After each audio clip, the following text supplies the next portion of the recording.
Say these types of things, exactly the kind of hateful and divisive rhetoric that we should denounce, and we should not be part of the fabric of this country. It doesn't matter what your political views are.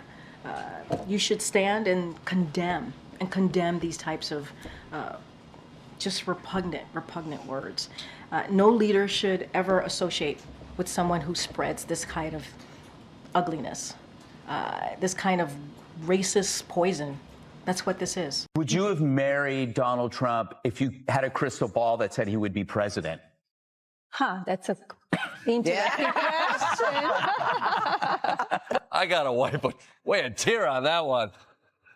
That is a heartwarming moment that definitely wasn't created by ChatGPT.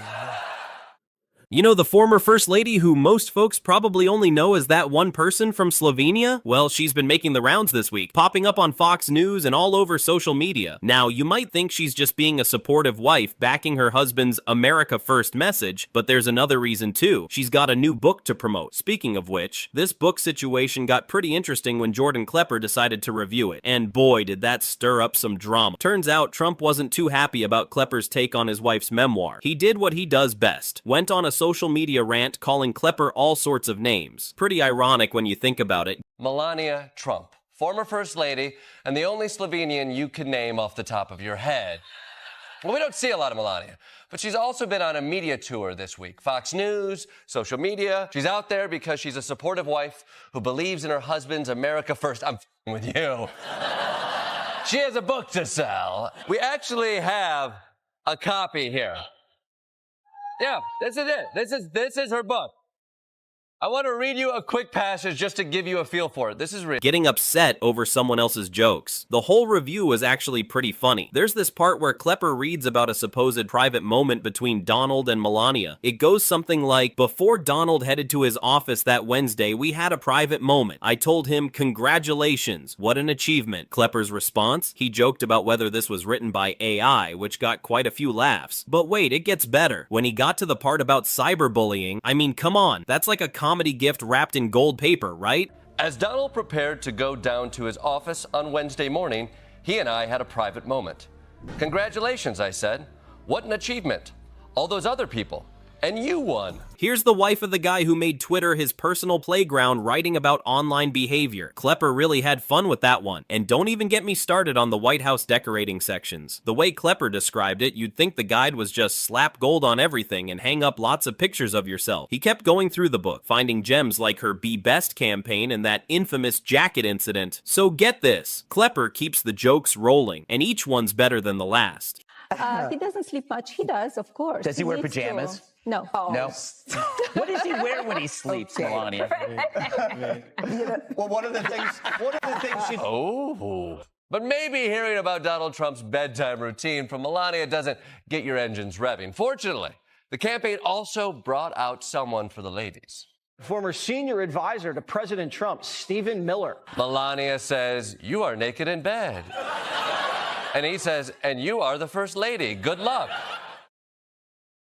He gets to this part about the infamous "I really don't care" jacket, and you can tell he's just warming up. The real zinger comes when he talks about what brings the Trumps together. You know, their shared talent for turning politics into a family business. He delivers it with this perfect mix of fake wow and pure sass. Then things get interesting. The book apparently shares some pretty personal details about Donald's sleeping habits. Spoiler, he's not big on PJs. But if that's not your cup of tea, don't worry. They brought out Stephen Miller, one of Trump's old advisors, for some extra entertainment. Though honestly, his attempt at flirting was about as smooth as sandpaper. Whose interests are furthered by a polarized America. Contempt fuels political campaigns and social media, and many profit from that. But it's a worrisome, it's a dangerous way to lead a country. I'm a person of faith, surrounded by people of faith. And with God's help, I believe that unity in this country is possible. Not perfectly, For we are imperfect people and an imperfect union. The whole thing went viral faster than a cat video. People were loving it, sharing clips everywhere, and Klepper's jokes spread like wildfire. But here's what makes it special. Klepper isn't just going for cheap laughs. He's using humor to point out how crazy our political world has gotten. Sometimes you need a good laugh to make sense of all the chaos, right?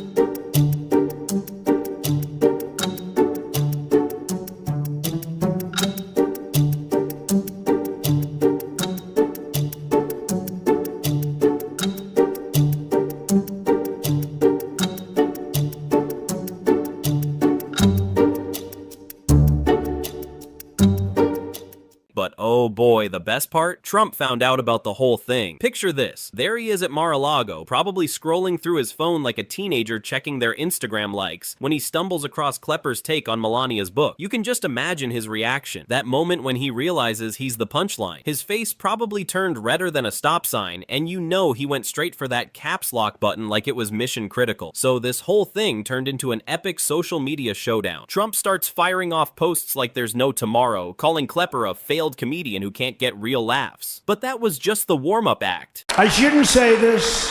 I'm going to get hell when I say this, but her feet are absolutely aching, you know, those heels.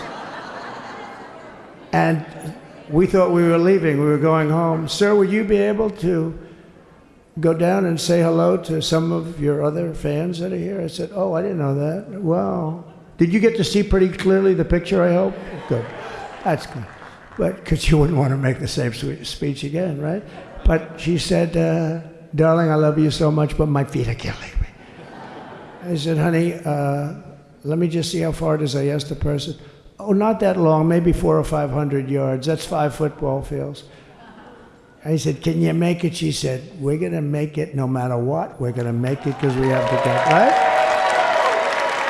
He then drops this totally random comment about someone being naked in bed and the First Lady, which left everyone scratching their heads like, what are we even talking about here? The internet, being the internet, had a field day with this. People were sharing and commenting so fast, you'd think they were giving away free Wi-Fi. It was like watching your loudest relative go off at a family dinner, except this relative used to have the nuclear codes. Talk about awkward. But here's what's really funny. Trump's meltdown actually made Klepper's jokes even better. Suddenly, everyone wanted to know what got under Trump's skin so badly. Hello, Madison Square Garden. Our hometown, where architectural symbols of strength, courage, and unity create a canvas for the world's undisputed capital of industry. Let us charge together with a shared vision that builds on American greatness. News folks started analyzing Trump's posts like they were ancient manuscripts, especially that weird bedroom comment that came out of nowhere. Meanwhile, Klepper's probably just chilling somewhere, watching his jokes spread like wildfire thanks to Trump's quick trigger finger. It's kind of like that saying about not feeding the trolls, except Trump basically catered a whole buffet. Let's seize this moment and create a country for tomorrow, the future that we deserve. Please welcome our next Commander-in-Chief, my husband, President Donald J. Trump.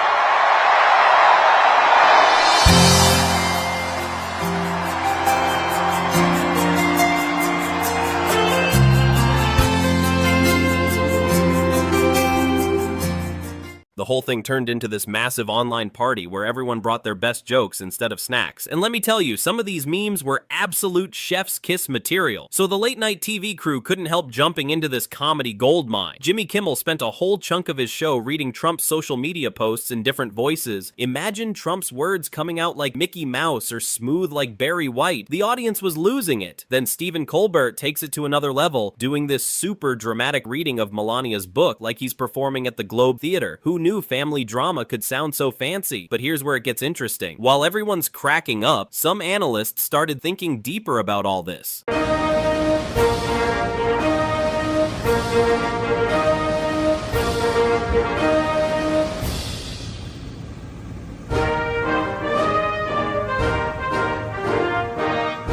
Picture a bunch of political experts sitting around with their coffee when suddenly one of them has this aha moment. What if jokes are actually more effective than serious debates when it comes to challenging Trump? It kind of makes sense, right? Trump usually slides through regular debates with his usual catchphrases, but jokes? Those really seem to get to him. Every time a comedian takes a shot at him, he goes into full meltdown mode, firing off angry posts faster than a teenager texting their crush. So while everyone's sharing funny videos and laughing at Colbert's dramatic eye rolls, something bigger might be happening. These comedians aren't just trying to get laughs, they're using humor to make some pretty serious points about power and politics. I said to Melania, what do you think? And she said, you want to do this again? I'm going to get hell when I say this, but her feet are absolutely aching, you know, those heels. And we thought we were leaving, we were going home. She said, darling, I love you so much, but my feet are killing me. I said, honey, let me just see how far it is. I asked the person. Oh, not that long, maybe 400 or 500 yards. That's 5 football fields. I said, can you make it? She said, we're going to make it no matter what. We're going to make it because we have to go. Right? Right? And then we went out to the helicopter, though, just prior to this and said goodbye. And it's a custom, and the wind is blowing like crazy. And with the hat that she's wearing, she almost blew away. We almost lost off her. She was being elevated off the ground. She almost blew away. No. So we all appreciate it because she's been a great first lady. A beautiful and a great first lady. It's like they've found Trump's kryptonite. He can handle criticism, but he just can't take a joke. Every time someone makes fun of him, he reacts exactly the way you'd expect someone who takes themselves way too seriously to react. Get this. While everyone's having a laugh, some smart cookies started noticing something bigger happening. They realized that maybe humor is Trump's real weakness. After all, it's pretty tough to look like a powerful leader when you're the punchline, right? Have you been hurt by the comments that you're with him because he's rich? You know, the people, they don't know me. People who talk like this, they don't know me. Well, You don't see many 26-year-old supermodels on the arm of 53-year-old car mechanics. You know what, you can't sleep or to hug or to talk with beautiful things, with beautiful apartment, beautiful plane, beautiful cars, beautiful houses. You can't do that. By the way, great question though, right? You don't see many models, 26-year-olds with a 53-year-old mechanic. What a great question. But what a great answer, even a greater answer what she's given. Here's the reality of it. They're still together. This is 25 years ago and they're still together for 25 years. And they produced the tallest Trump, right? How tall is that guy? 6'8"? Respect for these guys for still being together. And knowing that maybe one day she's going to be a first lady. And this isn't just about poking fun at the obvious stuff anymore. These comedians are doing something pretty clever. They're taking complicated political issues and turning them into jokes that are super easy to get. It's like they found a secret recipe, mixed some truth with humor, and suddenly people are actually paying attention to politics. Think about it. Would you rather sit through a boring debate or watch someone do a hilarious takedown of a politician? Exactly. These comedians are basically sneaking important messages into people's brains wrapped in joke packaging. Pretty smart, huh? What's really wild is how this whole thing has turned politics into something that regular folks actually want to talk about. You've got people who used to think politics was as exciting as watching paint dry suddenly becoming expert meme creators and political commentators. Even your cousin who never cared about elections is now sharing political jokes like they're running for office themselves. It's like we've entered this weird new world where the best political arguments come with a punchline. Who would have thought that a simple roast of a book would spark this whole comedy revolution? Now everyone's wondering if making people laugh might be the secret weapon in getting them to care about serious stuff. The best part? This isn't just the usual crowd anymore. You've got all kinds of people jumping in, from teens who just learned what politics means to grandparents sharing memes on Facebook. It's turned into this massive online party where everyone's invited and the price of admission is just having a sense of humor. So this whole thing has turned into way more than just kids sharing funny pictures online. It's like this massive mix of people all getting in on the action, from grandmas who are sharing political jokes faster than their famous pie recipes to college students organizing meme-making get-togethers. Talk about bringing people together. Now sure, some folks are getting worried that politics is turning into one big comedy show. They're all, but what about the serious stuff? Here's the thing though, maybe all these laughs are actually getting people to pay attention to the important issues. Let's be honest, who hasn't dozed off during a boring political speech? But a funny meme about the same topic, that's getting shared and talked about. It's pretty wild. Political experts are starting to think that maybe a good joke lands better than a stack of boring policy papers. Some are even wondering if they should hire comedians instead of the usual speechwriters for upcoming campaigns. And you know what? Maybe that's not crazy. If it gets people talking about what matters, even if it starts with a laugh, isn't that better than nobody caring at all? Think of it like sneaking vegetables into a tasty smoothie. Sure, it might not be the traditional way to get your greens, but hey, it works. The really interesting part? Smart people are starting to look at how humor might be this secret weapon in democracy. It's like we've discovered that sometimes the best way to deal with serious stuff is to make it a little less serious. Politicians might need to learn some new skills. Maybe add "can take a joke" to their resumes. Looking at how this whole Klepper Trump thing played out, everyone's wondering if this is where politics is heading. A place where having a sense of humor might be just as important as having good policies. Pretty wild when you think about it. So now we've got these political experts trying to figure out what all this means. Picture them sitting around in their fancy offices, probably wishing they had a crystal ball to see where this wild ride is heading. Some are getting worried that all the jokes might push out the serious stuff, you know, the actual policies and debates that keep things running, but not everyone's seeing doom and gloom. Some folks think these jokes might actually be helping people understand politics better. It's like when your mom used to sneak vegetables into your favorite foods, except now we're sneaking important issues into comedy. The really funny part? This whole thing shows that even the most powerful people can't handle a good joke. It's like watching someone with a huge ego get taken down by a perfectly timed punchline. Now there's talk that future politicians might need to take comedy classes alongside their debate prep. Imagine practicing your knock-knock jokes between policy meetings. Some people are getting nervous about politicians turning into entertainers. They're wondering if our next big political speech will look more like a Netflix comedy special. But hey, maybe that's not so bad. Let's be honest, when was the last time you actually stayed awake through a regular political speech? Klepper probably didn't expect his book review to cause such a stir. It's like he accidentally found politics funny bone, and now everyone from teens to grandparents is joining in on the joke party. Who knew making people laugh could be such a powerful way to get them thinking about serious stuff? The big takeaway? Maybe the best way to fight back against political nonsense isn't with more nonsense, it's with a good laugh. Instead of getting mad about politics, we're learning to find the funny side. And honestly, that might not be such a bad thing. At least it's better than falling asleep during another boring press conference.